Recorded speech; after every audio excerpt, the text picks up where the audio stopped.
बड़े ही जाने के देखिए बहुत लंबा स्ट्रगल के दौर रहल। हम तो एगो निहायत ही गरीब परिवार से हम बिलोंग करत रहनी। बलिया में एगो गांव बाटे बेलथरा रोड के लगे चैनपुर गुलौरा।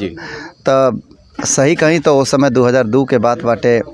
पिताजी 1700 रुपया पावत रहना, मैं 500 रुपया माता जी के देव खर्चा चलावे के। अब बाकी अपन लेके अपन काम धाम करें। 5-5 को भाई बहन का पढ़ाई लिखाई सब में परेशान रहले।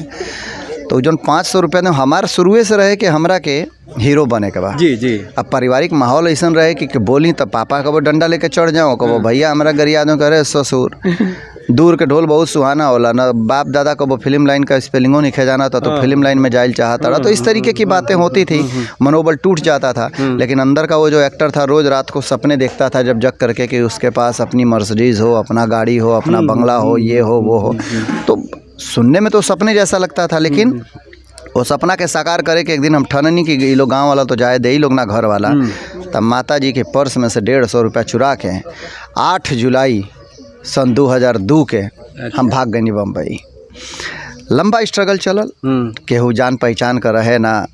ओइजा पहुँचनी तो लागल कि कहीं गलत इंडस्ट्री में तो ना आ गई। नहीं जा तो केहू जनते नहीं खे, केहू पहचानते नहीं खे, काम मांगी तो कैसे मांगी। खैर अंदर जौन एगो प्रण लेके गई रहनी, जो एगो मनोबल रहे कि नहीं यार कुछ करना है, तो कुछ करना है। हिम्मत दे चल गई, करत चल गई नहीं। स्ट्रगल में ऐसा दिन गुजरनी कि पेट पाले खातिर, जीविका चलावे खातिर बम्बई जैसा शहर में इतना बड़ गठरी ले जा करके पुरान शर्ट बेची रोड के ऊपर 10-10 रुपया में। तो 60-70 रुपया रोज का मिल जाओ।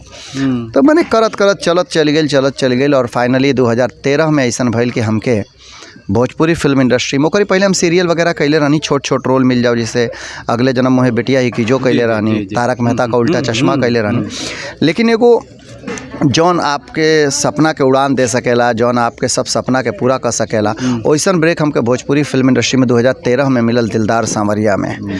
और ओकरे बाद कबो मुड़ के देखे के ज़रूरत ना पड़ल।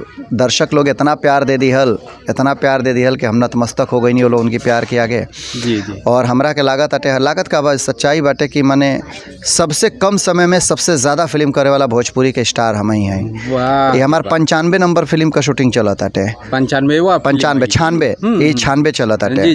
95 क चुकल बानी हम। 96 चला ताटे। अब 100 जल्दी पूरा हो जाई। तो हमरा ख्याल से हमारे समकालीन जितना भी हीरो लोग आयल बा केहू इतना फिल्म नहीं कैले। और हम अपनी ये मेहनत तो हम करबे करेनी, पागलन की तरह मेहनत करेनी, लेकिन एमे श्रेय हम अपनी दर्शकन के देनी कि जे इतना प्यार देला, इतना फिल्म देखेला हमार। वाह जी वाह।